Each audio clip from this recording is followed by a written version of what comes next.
The broadcast is now starting. All attendees are in listen-only mode.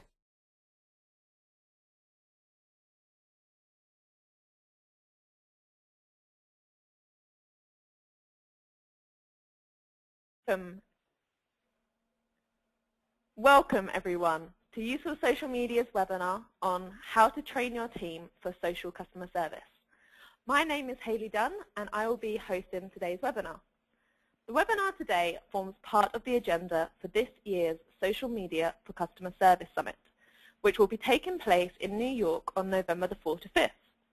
All of our brands joining us today will be speaking at the summit, addressing this year's biggest topics, which include integrating social into your call center, social customer service training, global social support, proactive and reactive customer service, and much more. Before we get started, I just want to remind you that we are recording this webinar, so everyone will receive the audio recordings next week. The webinar will be interactive, and we will also have several polls on which you can vote taking place throughout the discussion. So remember to type in your questions through the chat button that you can see on your screen, and make sure that you really do ask us your critical challenges for 2014, and we will try to answer as many of these as possible. We'll also be using the hashtag CSMCS, that stands for Corporate Social Media Customer Service. So make sure that you use this hashtag and tweet away during this webinar over the next 40 minutes. And you can also see our speaker handles on the screen, so make sure you include those in your tweets. We have 3 fantastic speakers lined up for you today, so I'm now going to let you know who those are, and that is going to be Anne McGraw, Senior Manager of Customer Experience at Nissan. We also have Annette Hernandez, Social Customer Experience Manager at American Airlines. And lastly, but not least, we have Josh March, CEO and co-founder at Conversocial. So before we start the discussion and get our expert speakers involved, I would like to kick off our first poll. This poll is for everybody listening in now to get your fingers ready and to choose which you feel is most appropriate to your business. So the poll that we're going to start with is, where does your social media customer service team reside? So I'd like you all now to vote on where your social media customer service team specifically resides within your organization.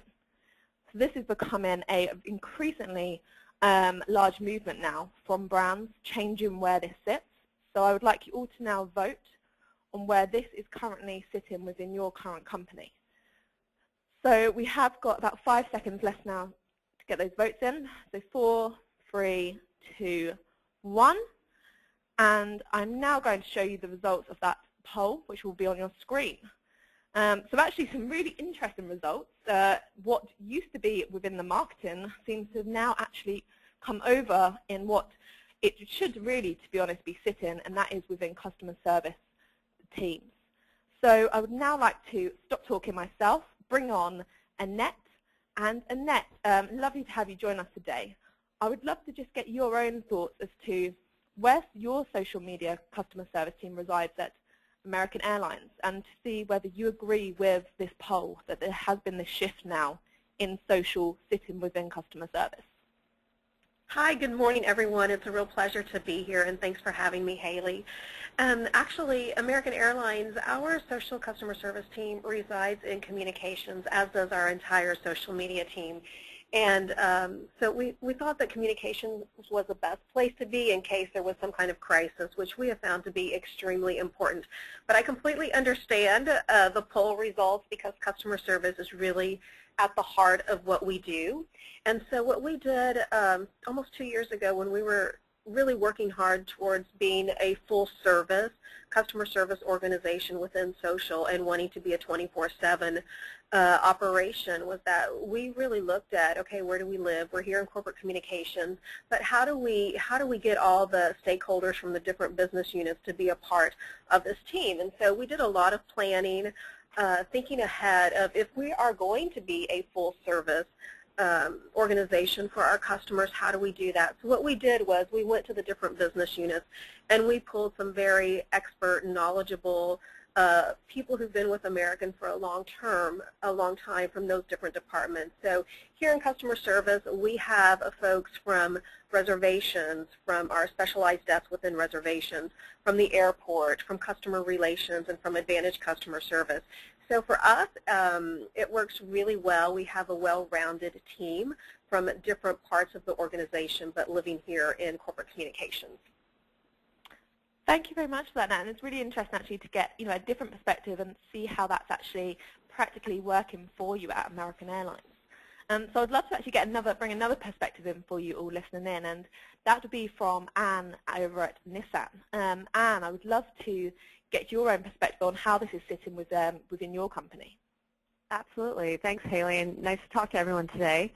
Our customer care team actually does sit in customer service, and it's actually the customer quality department.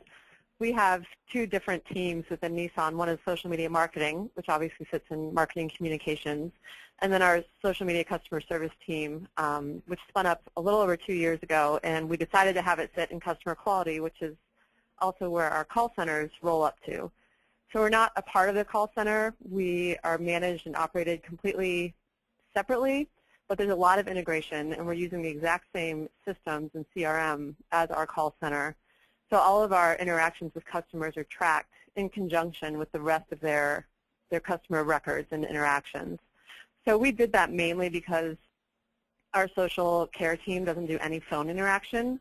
So any escalation that needs to take place that requires more one-on-one detailed hand-holding is very seamlessly and easily escalated and transitioned into our call center teams that can then contact that customer and handle them. So we're very much viewed as kind of a triage group and function, and we can answer a lot of the easy and kind of universal questions, but again, for more of that one-on-one assistance and more detailed technical support around vehicles, that requires phone contact, and that's all handled out of the call center group. Thank you so much, Anne. And that's another actually quite different way that you've dealt it compared to American Airlines. So it's good to get two different perspectives on how that's sitting. And I guess to get more of a broader, and Josh, I would love to bring you into the loop now and get a little bit on, Josh, what you're seeing now from brands. Are you seeing the shift where social customer service is now within customer service more predominantly? Hi, Haley, and great to be here as well. Yeah, I mean, it's really interesting looking at the numbers. This kind of accords with what we see in the market. We've been working with companies that take social into the contact center for a few years now. We first started working with companies in their moving social into their contact center back in 2011, and that was pretty early. It was only a very kind of small number of innovators. But we see some distinctive stages of how social media customer service progresses in companies. And we see this very distinct stage at the beginning where it's kind of ignored, and if someone has a genuine issue, they're just kind of getting passed off or told to phone the contact center or just not getting a response at all. We then see a kind of a next stage where they have real agents responding, but social is still primarily a marketing and communications activity. And then a third stage where full responsibility is given to the contact center to manage it properly. And actually we're pretty excited at the moment because we've been seeing a shift in the market happen really since the beginning of this year, where more and more companies are now giving full control of the contact center to manage it properly and resource it properly. And we really see this kind of this move happening away from the kind of all-in-one social department, which is often sitting in marketing communications as kind of one department that owns everything social, and a shift towards social teams within different departments. So the social team within marketing and the social team within the contact center. And that's really the model that we see works the best in terms of the most efficiency, the best quality of service, deep integration into processes. And that's when you can have something like a team within contact center handling social who can seamlessly move over to phone or chat or other channels when they need as well. Thank you, Josh, and I hope that's, it's actually really good to get your own perspective on what you've actually been seeing, in practice working well. And, I'm sure there's a lot of people listening in, and for those that are, please do start getting those questions as we kind of roll on over the next 40 minutes or so. Just to kind of, offer that, I guess, that guidance as well as to where brands should be looking to the future for their strategy. And to kind of move on now to, I guess, the kind of the root of what this webinar's going to be focusing on, that does come down to the training aspect. And obviously, before you can train, you have to recruit. So I would like to go on to back to Annette to start off with at American Airlines and get your perspective, Annette, on that initial recruitment stage when you're trying to find this perfect person to handle customer service over social media. And I'd love to get your thoughts as to what that looks like. Who does that person look like? Are you recruiting internally? Could you go into more detail on your process for that, please? Absolutely.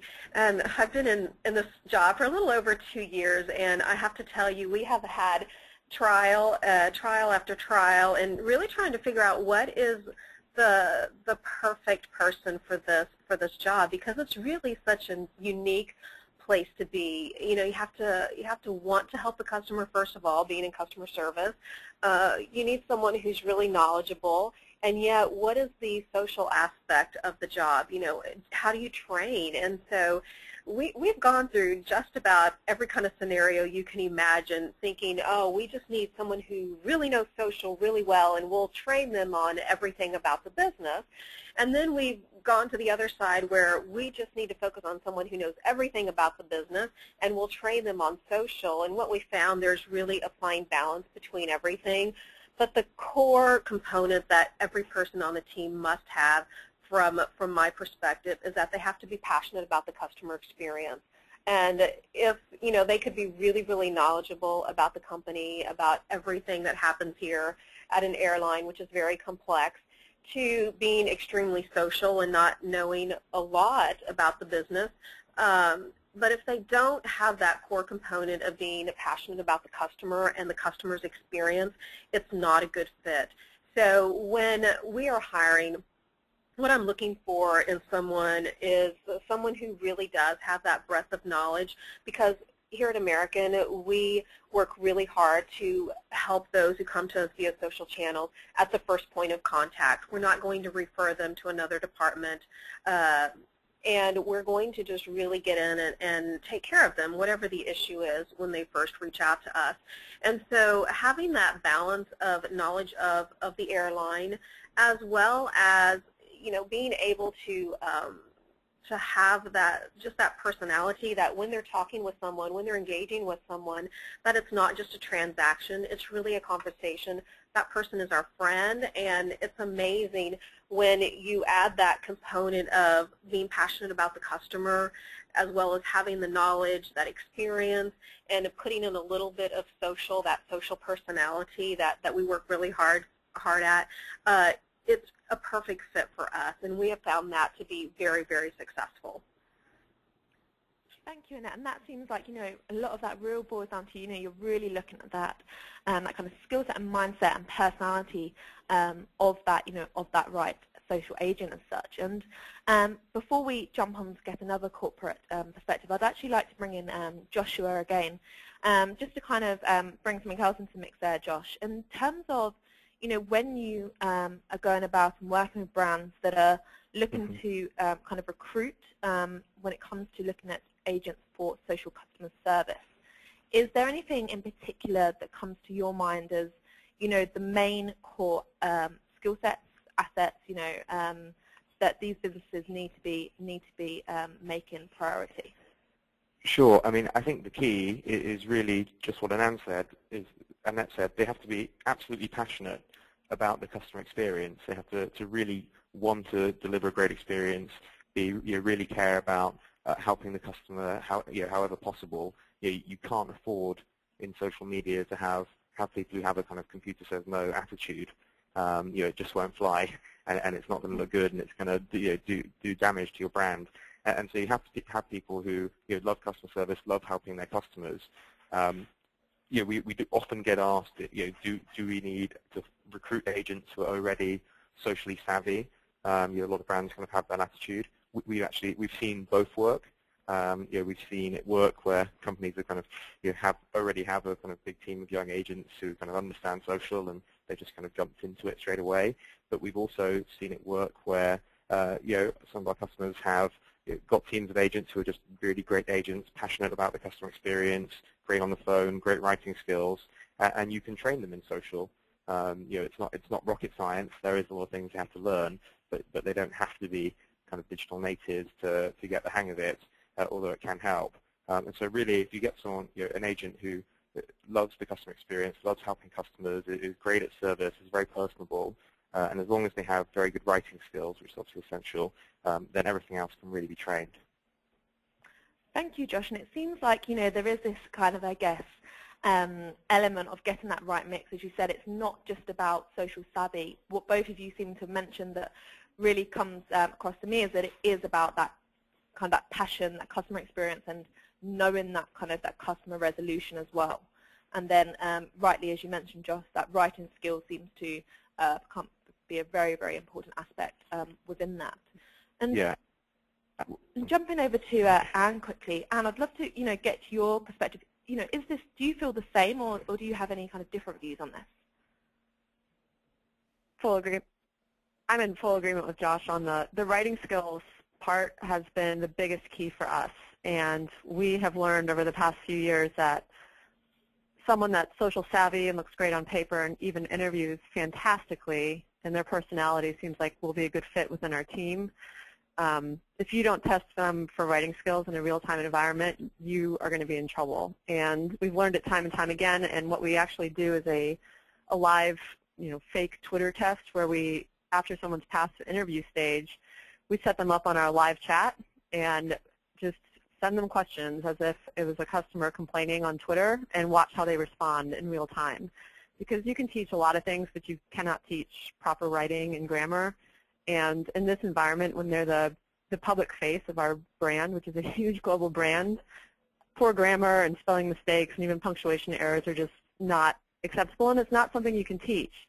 And so while the customer mindset is huge, we want someone that's very detail-oriented, that is okay spending a lot of time researching. So that's a lot of what they're doing, is really just sifting through a large amount of data and just researching a customer history and knows how to connect the dots and is very eager to help that customer and find the answers that may be difficult to find. But the social savvy is definitely secondary, and I think that's where a lot of companies, you start out with someone that has 2,000 followers on Twitter or is very active on Facebook, and in reality that doesn't mean a lot in this kind of role. So you want someone that's skilled, that's learning, and I also think the key component in our environment, at least, and I think this is common, is team collaboration is so crucial because things are moving so quickly. We don't view within our team that if a post comes in and it happens to come in your queue, that that's yours to work alone. It's very much a team dynamic where they're relying on each other and bouncing ideas off each other. And if we have any sort of personality issues or drama or whatever, it really can throw a kink in our whole operation. And this is so high profile and high risk for the company that we really look for people that are going to work cohesively, and we think the dynamic will be a productive one.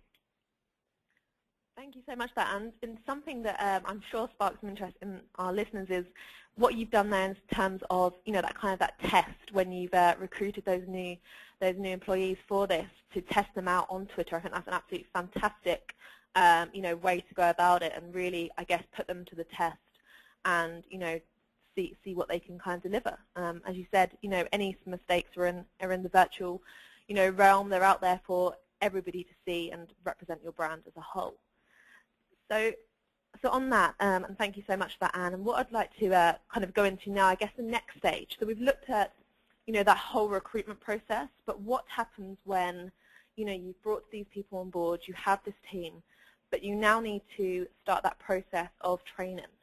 So there's a few elements that I'd like to kind of raise to the discussion, and we're going to kick off with Joshua. So Josh, what I would like to kind of ask you is, when it comes to this training process for brands, there's many areas such as writing skills, which you mentioned earlier. There's looking at kind of language barriers that, when it comes to training on that, looking at social media 101, different SMS systems. There's a whole, array of different areas that you have to train these brands teams on. Could you give, I guess, some of your own best practices or your own advice as to what you've seen in terms of what brands are doing when it comes to strategizing their training process? Yeah, so I think the most important thing before you just kind of jump in and start training agents, if this is a new team that you're setting up or new processes, is that you really get your kind of playbook worked out in advance. You really understand, here's the kind of tone of voice we want to get across, here's the kind of language we're happy using, here's the processes for how we deal with things on social and how we escalate things, how we deal with stuff in a crisis. You really kind of map out how you want service to look and how you want the agents to work. It's not enough just to jump in and go, cool, here's how you use Facebook, now go and do it. It's really important that you have that kind of consistent process, consistent way of working, consistent tone of voice. And so working that out in advance is the kind of the most important first step before you actually get any agents in a room. And then, like you said, in terms of the training, that's reasonably straightforward. Ensure they really understand the details of social, not just in terms of what Facebook and Twitter is, but the real kind of social norms, how people use hashtags, @replies, retweets, DMs, private messages, etc. And then, like Anne said with the kind of live chat testing, something that we always see is really, really important is to do these kind of paper or offline workshops, however you do that, whether it's with chat or even if it is literally with paper, but actually giving agents real examples of the kind of tweets, the kind of messages that customers are giving on social, getting them to write down their responses, giving them that feedback. And then, as well as that initial training, it's super important that that's an ongoing thing. It isn't something that just happens and then stops. You need to be constantly coaching and reinforcing the correct behavior, using things like approval workflows, quality control, going back and checking what the agents are doing, peer reviews, and really just embedding those kind of training processes into how you work as a team. Thank you, Josh. And just to, I guess, on some of the points you made, it's really actually quite interesting how you mentioned, not only the actual training, but actually having those scenarios and that kind of positioning slightly beforehand as well in place. And when it comes to, I guess, some of these brands' kind of big challenges right now when it comes to training, is there anything that comes to your mind as their biggest kind of challenge that they're just trying to tackle, they just can't seem to get it through to their team? Is it this whole element of writing or this kind of online language? I guess what seems to be that real big issue that people just can't train and get right? I think it depends on the brand, but a major one is trying to keep responses to things personable, human, and kind of fresh. People see on social if you're just giving the same basic response. So it can be really important not to kind of script things too carefully. So getting that balance right between, this is how we want to respond to something, this is the kind of language we want to use, without going to the extent that every response looks exactly the same and people think it's just a computer on the other side. Because people, rightly or wrongly, they do have an expectation of a human kind of individualistic response on social, and getting that right, especially if you're a slightly kind of premium or conservative brand, can be really, really difficult. And so I think getting that balance right and working out how to train agents on that balance, it can be really difficult. Thank you for that, Josh. We've actually just had a question come in for you, Josh, if you don't mind, before I kind of jump onto the others. And this is a question that we have, and what it is, it says, what do you think of swim lanes? Which content is for customer service? Which posts are for marketing? Swim lanes, did you say? Yes, swim lanes. Oh, swim lanes. Okay, so kind of routing. Well, there are different theories on this. The actual model that we see, people do say, often social started in the marketing department, and they had community managers who were doing a lot of engagement, and then they kind of added on the kind of social customer service team, who were often at the beginning just dealing with real transactional issues. The problem is the volumes of social have just kept going up and up and up, getting higher and higher, and you end up with a large team of social agents who are trained in social media, trained in dealing with customers publicly, are able to do that because of their processes and the way they're handled very, very efficiently and relatively low cost, and then a small team of relatively expensive kind of marketing people who end up just kind of having relatively low value interactions a lot of the time, and it can be difficult to kind of manage it. And so you can kind of root stuff out and try and split things out. Is this a service issue? Is it a general engagement issue? But to be honest, the model that we see works best is that you have all one-on-one engagement, being handled as on the first line by the social customer service team, and then only moving things over to marketing communications as an escalation route. If something's really sensitive, if it's a corporate affairs issue, if something is really outside the remit.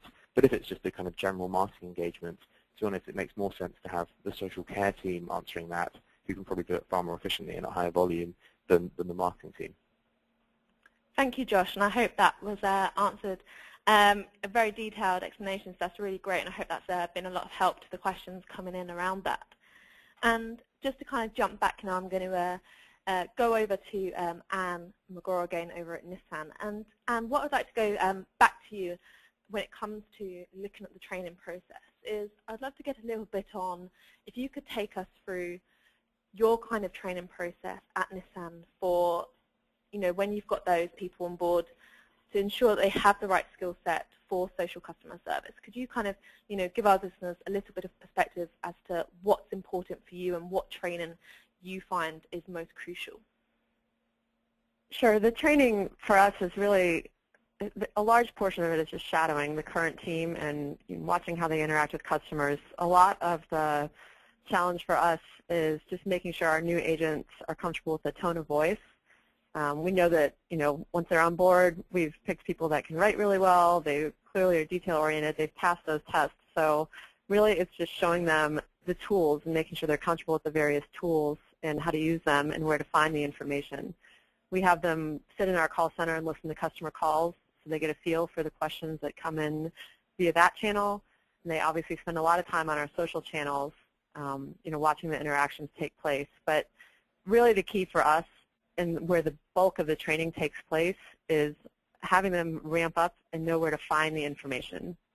So no matter what question comes in, is that something that's located on one of our websites? Is it in our internal knowledge base? Where are the different places that they need to check to find these answers, relatively quickly?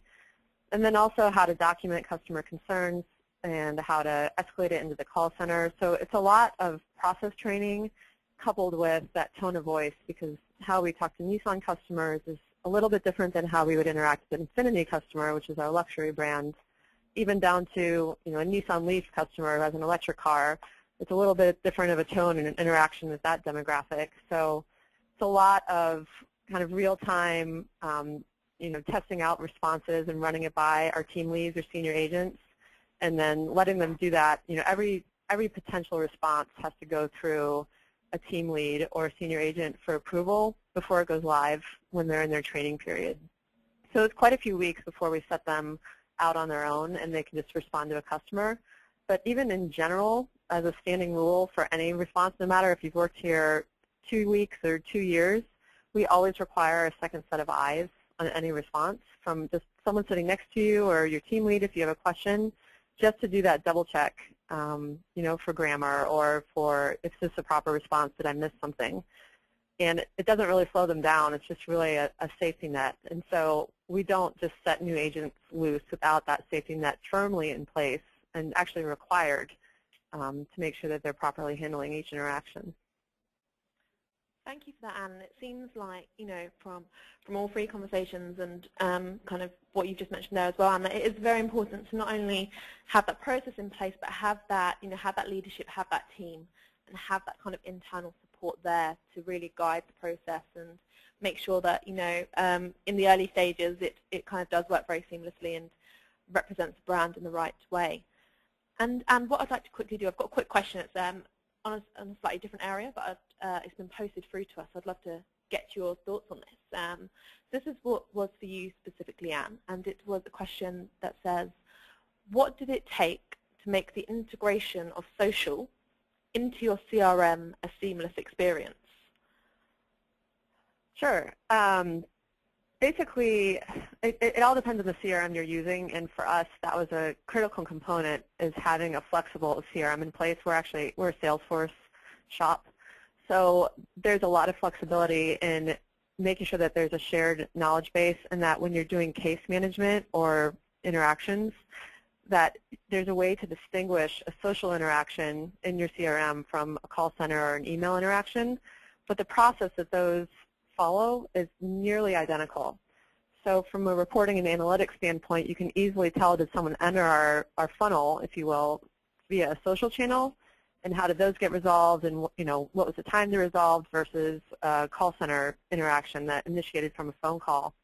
But again, that process is the same, and it's going to the same specialists or the same teams, no matter if they came in via social or call center. So having it all tracked together in one place is just incredibly important for us, because we don't want to be tracking all of our social cases in one tool that's different from the rest of how our customers are handled, because you can't get any sort of metrics around who's asking what. Is the content of the discussions different on social than it is on email or via the phone? You need to have them all sitting in one place so you can really look at that whole 360 view of all the customer interactions. Thank you, Anne, and a great explanation there, and I hope that's helped answer that question from our other question coming in through the chat. And we're experiencing quite a high demand in questions now, so we've got quite a few more coming on. One of which is actually for Annette over at American Airlines. So Annette, I hope you don't mind, but I'm going to jump on as I have a specific question here for yourself. Sure. And so I've got somebody here asking Annette, and what that is, it's how do you at American Airlines gauge the pros and cons of resolving customer complaints on a public platform? And what they've kind of gone on to say is that they can imagine, as an airline, that you must get some angry posts that are outside of your company's control, weather delays, stuff that your brand has no kind of control over. But how do you, I guess, kind of gauge the positives and negatives of kind of still going ahead and resolving those complaints in a public domain? Great question. Actually, our philosophy is to respond to everyone who reaches out to us, and as you can imagine, it's quite a few. We get thousands of tweets at American Air a day, and we work really hard to respond to every single one that comes in to us, and do it in a personal, caring way. And so we have situations obviously beyond our control, like mentioned, with weather. And we're still going to help as much as we can. We're going to apologize. We're going to be authentic. Tone of voice is so important and so critical. And actually, we spend an entire week of training just on tone of voice, because it's how you say it. We're going to say the same thing as maybe an agent at the airport says, but we may say it in a completely different way on social. And so spending that entire week on tone of voice training is important, but we're going to publicly do what we can for them. Obviously, if we need personal information from someone, like a record locator or personal information, we're going to ask them to come to DMs. We are not afraid at all to take care of something publicly, but when it involves personal information, we'll get them to DMs as quickly as possible and then resolve the issue there. Thank you so much, Anna, and I hope that helped as we're having many more questions come in, specifically for each of our brands here. And Annette, just to kind of get a little bit more, because I know the question we kind of skipped over there, I'd love to quickly bring you back into that to kind of get your process. And you mentioned there a little bit of detail on your kind of training process at American Airlines. Sure. Is there anything kind of else you could go into detail on, your kind of way of doing things that you could recommend to others listening in? Right. I just touched on tone of voice, and that's just so important to us. We're assuming that they passed all the grammar and writing tests before they started training, and it kind of feels like boot camp. It's a 6-week training program. The first week is spent in a classroom, and the majority, or basically all of that, is spent on tone of voice. And so what we're going to do is talk about what are our guiding principles when it comes to tone of voice. What is our social personality? How do we want to be perceived? How do we want to communicate? And it's all in how we say things that I think it's really fascinating for the new people who come to the team. It opens a whole new world to them. Oh, yeah, you're right. I didn't think that I could say it this way. For example, like Anne said, we are not a phone team here in social media, and so sometimes we have customers who ask us or tell us to call them, and instead of saying we don't make outbound calls, we're going to position that completely different and say we're a virtual workforce. You're happy to call reservations if you want to speak to someone, but we can help you here via Twitter. And so it's all in how you say it. And so we spend that first week of training just really, how do you position things? How do you say things? Getting to know our customers. We have a number of advocates, a number of customers who love us, and so we want to groom those relationships with them. After that first week of training, then they're out on the floor shadowing for the next 5 weeks and really getting a feel for it and starting to get their feet wet. So we want them to be really prepped and really really feeling secure before they go out on the floor. And of course, you know, because we draw from that vast background and experience, we're assuming that everyone coming to the team already has the customer service component well under their belt and knowing what they're doing in that area. Thanks, Annette. And it's really, you know, great to kind of, you know, some of those areas that you kind of go into, and one of those, you know, which seems very, very important for you guys is this kind of tone of voice. And somebody's just asked me, and I wonder if you can kind of round it up into, I guess, one best tip. And that is somebody said to me, what is your one best tip, Annette, for conveying a positive tone of voice through brief written communication? Oh, that's a stumper almost. One tip on that, how would you like to be treated yourself? Is what I say a lot during the training process. How would you like to be treated? And the other thing, I'll have to put 2 things in here, is that our customers are our friends. Would you talk to your friend like that? Would you talk to your best friend in that very formal voice? No, you're going to be more casual. So I guess 2 things really is how would you talk to your friend and how would you want to be treated? Thanks, Annette, and I hope that those 1 or 2, should I say, best tips have helped with that question. And we are continuously getting more and more questions, so everybody listening, we are going to continue to try and get through as many as possible. So I'm going to go on to my next question for yourself, Josh. So Josh, we've got people, quite a few people now asking around the whole idea of looking at kind of KPIs and measurement when it comes to brands looking at best ways to measure their social customer service, and I guess that could also look at how to measure the performance and effectiveness of those trained social customer service agents. So I don't know if you've got any perspectives on, you know, when it comes to brands measuring this. Sure. I mean, customer service isn't a new thing. You know, most companies have had a lot of established companies have had big call centers for decades sometimes. Often with hundreds or even thousands of agents, and have got really good at understanding how to measure the efficiency of those agents, the performance of those agents, resourcing those agents properly. And social has kind of come along, and for most companies, it's had to sit outside of that because they haven't had the tools or the techniques or the time to measure the same kind of metrics. And that can make it really difficult because it means it's very hard to resource those teams properly. It's very hard to compare, match up the data, like Anne was talking about, between what type of complaints you're getting on social versus what type of complaints you're getting through other channels. And so we think it's really important that you do as much as you can to really get the same kind of metrics and the same kind of performance management as you can get in the rest of the contact center. So that means really understanding metrics like average handling time. How long does it take an agent to deal with a refund issue over social? Then you can compare that directly to chat, to email, to phone. It also means you can really start to understand, well, if these types of issues spike 10% next week, we're going to need 5 more agents if we're going to meet our SLAs. Understanding those kind of SLAs and what type of response times you want to hit, for example. And with that, again, we think it's really important to be able to differentiate between average response time and things like first response time, first contact resolution, the kind of things that can really make a difference to the customer experience, and the kind of metrics that you get in any other channel. So we think having those is super important. I think it's really important that you're categorizing, tagging the types of the complaints you're getting, and you should be using the same kind of categories as you're using in the contact center. So again, you can compare those, like to like, apples for apples. One thing that some of our customers or companies in general do struggle with a little bit is customer satisfaction in social. People try doing things like surveys, but often the response rate is extremely low if you're giving people a link to fill in a survey, so it can be really hard to draw too many conclusions from that.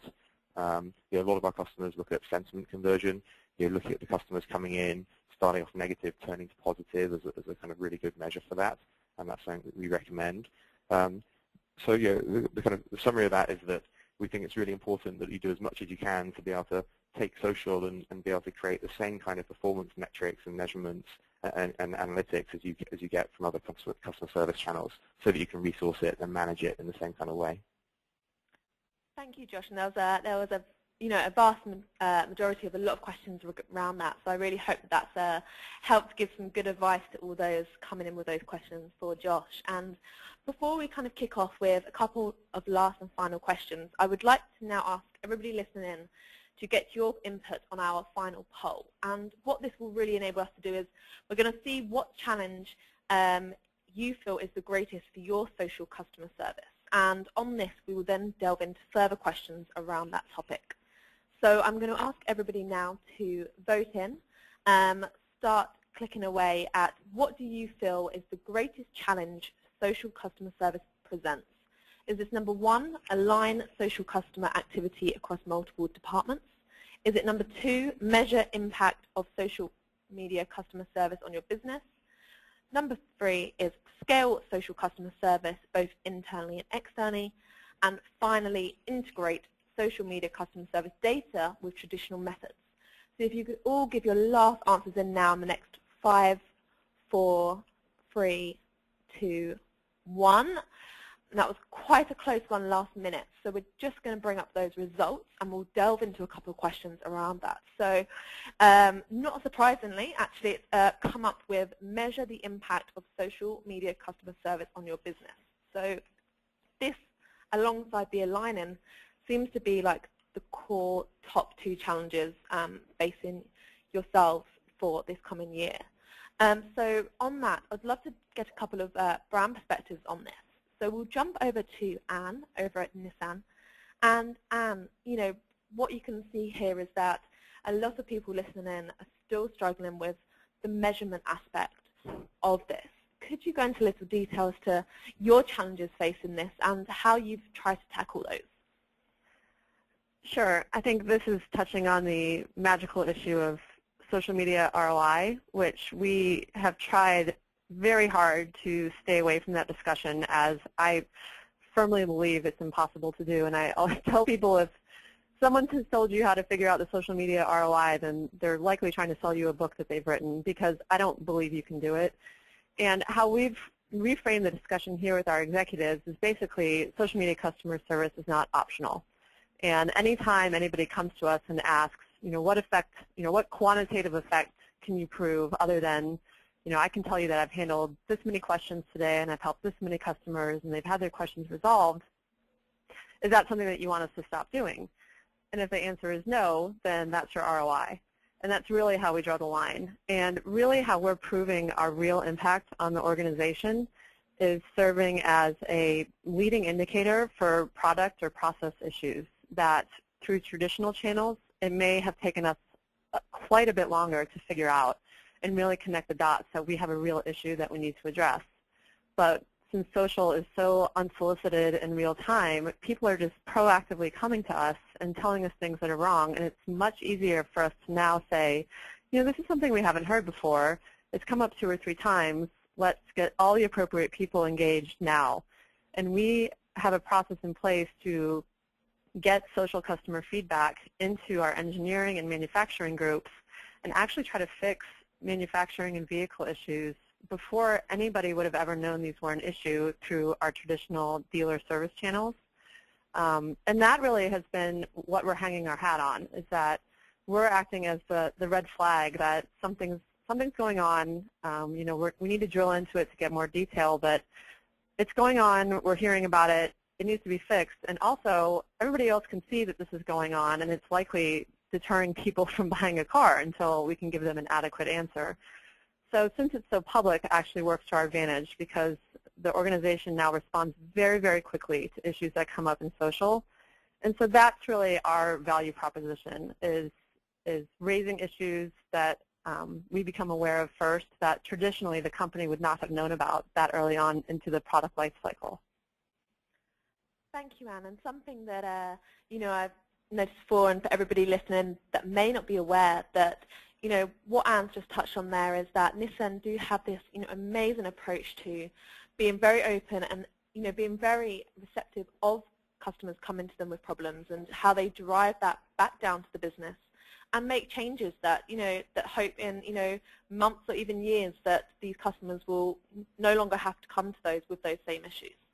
So thank you for that, Anne. It's really really fantastic to hear some of the ways you're approaching it, and that ROI in your case may be dead, but there's a whole value proposition behind that, and you seem to have got that buy-in. So I'd love to kind of go over now to Annette.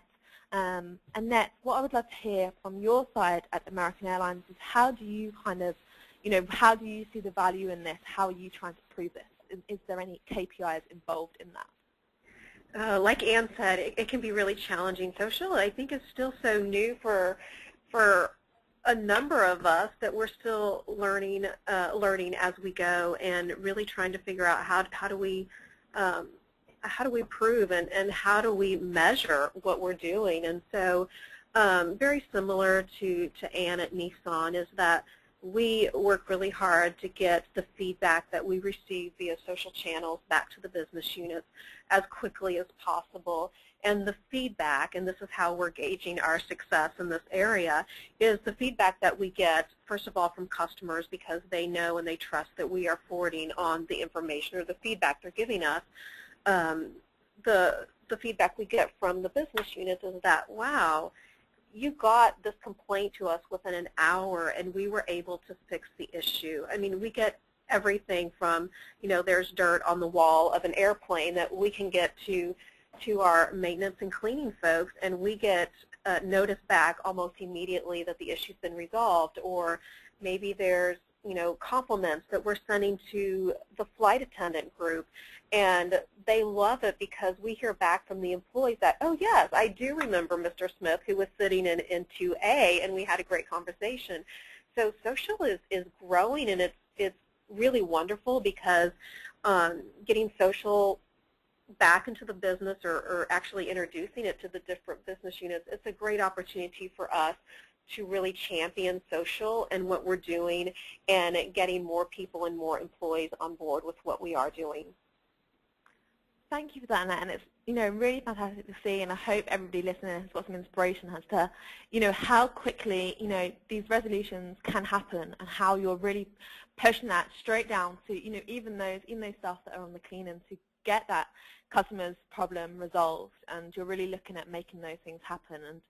And thank you for your views on that, Annette. And I would love Josh to come over. When we've been talking about this ROI question now, we've had a couple of perspectives being thrown at us. I would love to get your own opinions on this, and whether you feel that ROI is something that can be kind of worked out, as it seems like a lot of people are struggling with this.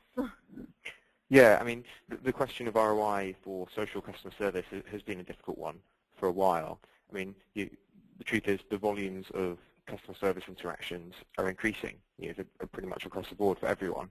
And social makes it easier than ever to ask a question or complain. You plug your smartphone, do a few taps, and there it goes. It's easier than writing an email, which is easier in turn than sending a phone call, which is easier in turn than writing a letter. And each time this kind of new channels open up, you see it maybe eats into the old ones a bit, but it also just makes it easier and more convenient, and adds to the overall numbers. And so it can be really hard to say, are we doing call deflection? Is this reducing the number of phone calls? A lot of people try that, but it's very, very hard to prove in any kind of meaningful way. And so companies have really got stuck on that. And so what's the ROI of doing customer service over social? Well, in the end, it's the same ROI of doing customer service. It's going to make your customers happy and love you and keep coming back, and it's a channel that they're asking for. We do think it is really important to, I've mentioned this a few times throughout the webinar, but understand the efficiency, track measurements like average handling time, understand how much it costs to deal with an issue over social versus other channels, because what we see from a lot of our clients is that it can be actually a very, very efficient channel.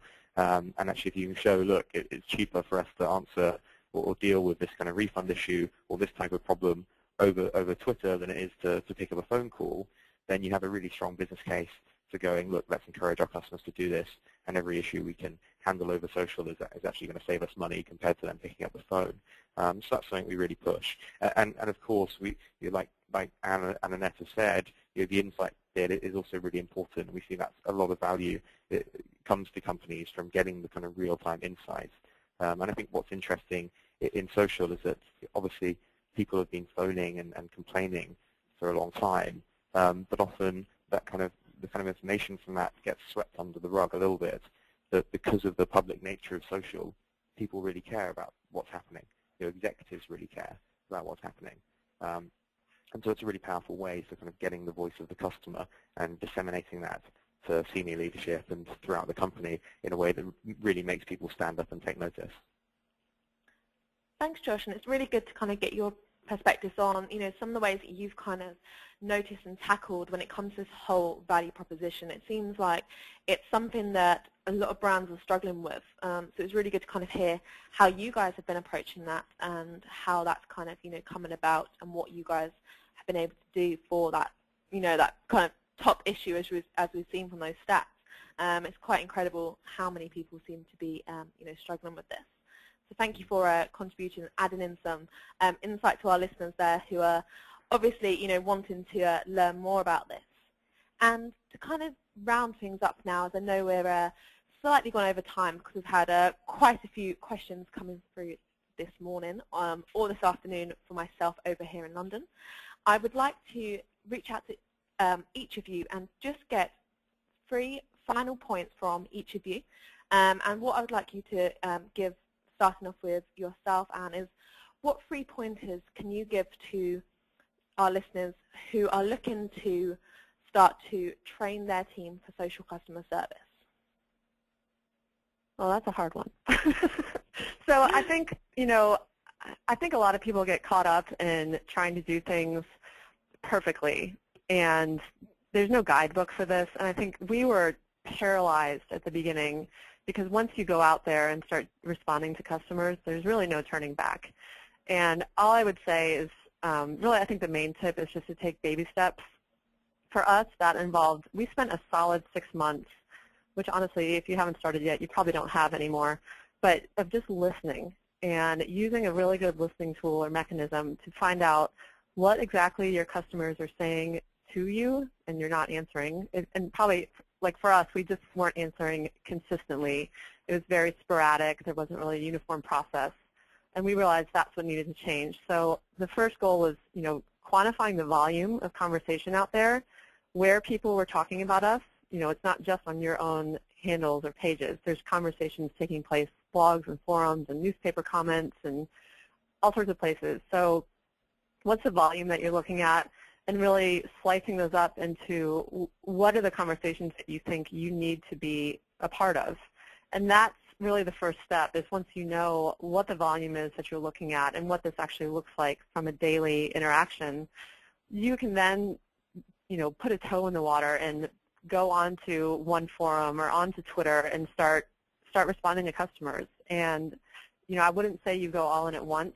Don't start responding to blogs and forums all across the internet, because once you go somewhere, you kind of need to stay there and be a part of that conversation. But it's dangerous to just jump in with both feet and then realize that you're spread too thin. And the second piece of that is, again, make sure that your documentation processes are in tip-top shape. And you really need a very robust tool that allows you to manage however simple or complicated your workflow might be. If a social post needs to pass between one person to another, you need to have tracking and visibility of that the whole way through to avoid duplication, and also just to view the customer's interaction history and be able to do a lot of analytics and tagging and data intelligence around the conversations you're having. So really, it's figuring out where you want to jump in. What channels are going to be your primary focus off the bat, and then making sure you have the right tool set in place to actually manage those interactions and track it all so you have historical visibility into what you've said to these customers and where. Thank you, Anne, and some great takeaways there for everybody listening in. And to jump over now to Annette. Annette, do you mind kind of summarizing your kind of roundup of best tips for those listening in when it comes to this? Absolutely. So what I would encourage everyone to do, first of all, is to have a social strategy. What is your strategy? Really determine what do you want to accomplish with being in social. Are you a full-service organization where you're helping customers with anything and everything that they would bring to you? Are you just a marketing? Are you 24/7? Are you just business hours? Really solidify what your social strategy is. And then number two, define your personality. What is your social personality? And we found this to be really key for us. Get in a room and talk with the key stakeholders and have a brainstorming session. Really determine what is your tone of voice. And then the last one is have fun with it. Social really is a lot of fun. I think it's more work than anyone ever imagined it could be, at least on my team, but we have a lot of fun, and that's important too.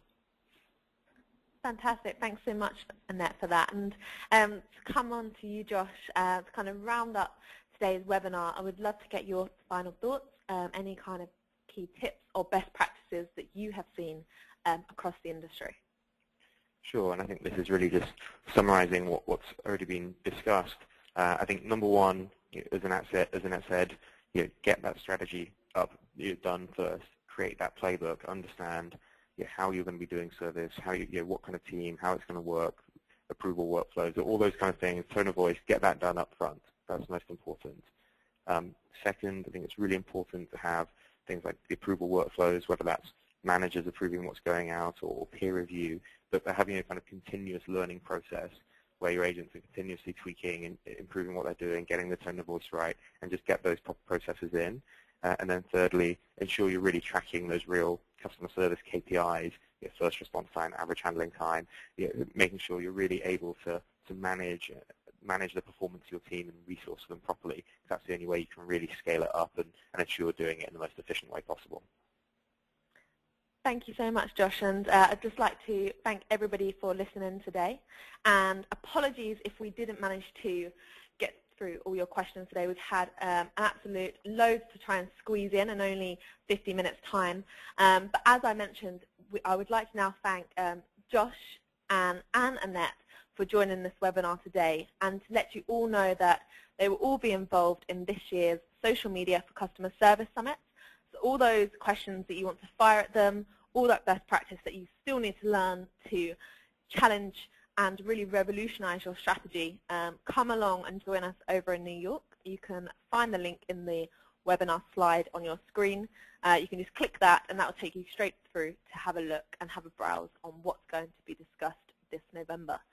So that's it for today, and as again, I hope you all could thank, if we could hear you, I'm sure there'll be a round of applause for Annette at American Airlines, Anne at Nissan, and Josh at Conversocial. Thank you all for today, and for some, good evening, and for some, good day. Have a lovely day, everyone. Bye.